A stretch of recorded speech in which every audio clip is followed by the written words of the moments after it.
शिवाजी और औरंगज़ेब के बीच की जो लड़ाई थी ये करीब 10 सालों से चली आ रही थी। इसमें पिछले 10 सालों में लगभग हर लड़ाई में शिवाजी की जीत हुई थी और औरंगज़ेब की सेनाओं की हार हुई थी।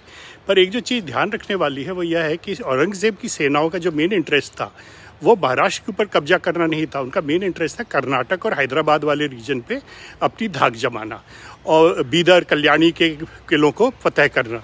अब इस सिलसिले में महाराष्ट्र का जो इलाका आता था वो उनके रास्ते में रोड़ा पड़ता था और इसीलिए महाराष्ट्र पे जो कब्जा करना था वो स्ट्रैटेजिक रूप से इम्पॉर्टेंट उनके लिए होता था।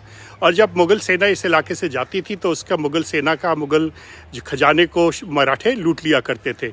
शिवाजी का हाथ काफ़ी मजबूत हो चुका था और जब अंत में शिवाजी ने राजा जयसिंह को हराया तो राजा जयसिंह और शिवाजी के बीच में जो ट्रीटी हुई, ट्रीटी ऑफ पुरंदर के नाम से जाना जाता है।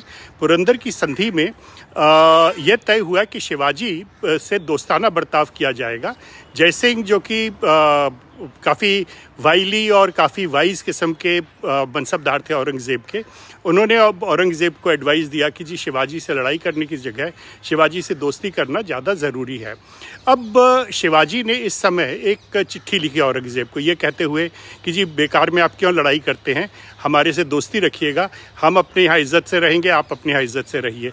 और इस सिलसिले में जब जयसिंह ने शिवाजी को न्योता दिया कि आके औरंगज़ेब से पर्सनली मिल के जाओ, तो 12 मई को शिवाजी अपने पूरे खेमे के साथ आगरा पहुंचे जहां की औरंगज़ेब उन दिनों में बेस्ड था।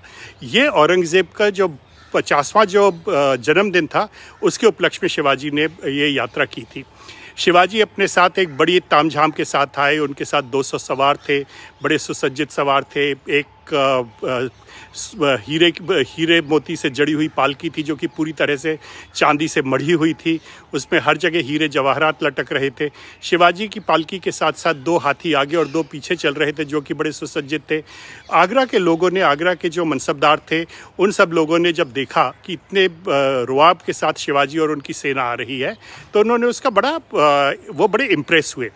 कुछ समय बाद शिवाजी ने औरंगज़ेब के दरबार में हाजिरी लगाई और दरबार में शिवाजी उसी ठाट बाट के साथ पहुँचे और अपने साथ वो 2000 सोने की गिन्नियाँ लेके गए, 3000 चांदी के रुपये लेके गए और ये उन्होंने औरंगज़ेब को गिफ्ट के तौर पे दिए।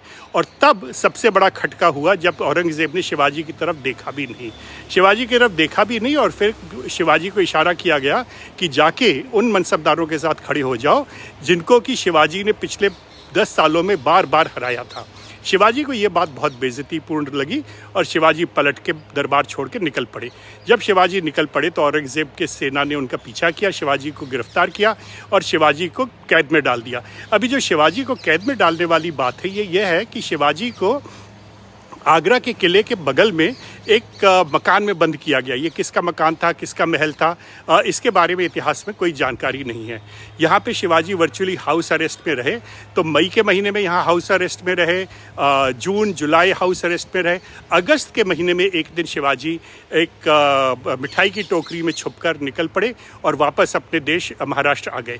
महाराष्ट्र आकर उन्होंने प्रण किया कि इस तरह की बेइज्जती का तो बदला लेना पड़ेगा। अब ये जो लड़ाई थी ये केवल महाराष्ट्र और स्वराज के लिए लड़ाई नहीं थी, ये लड़ाई एक बहुत ही बदतमीज़ किस्म के शासक को सबक सिखाने वाली लड़ाई थी। और शिवाजी ने आने वाले सालों में बिल्कुल यही किया। शिवाजी का जो प्रण था वो यह था कि मुग़लों के जो इज़्ज़त है, मुग़लों की जो शक्ति है उसको पूरी तरह से ख़त्म कर दिया जाए और इस मामले में शिवाजी पूर्ण रूपेण सफल भी रहे।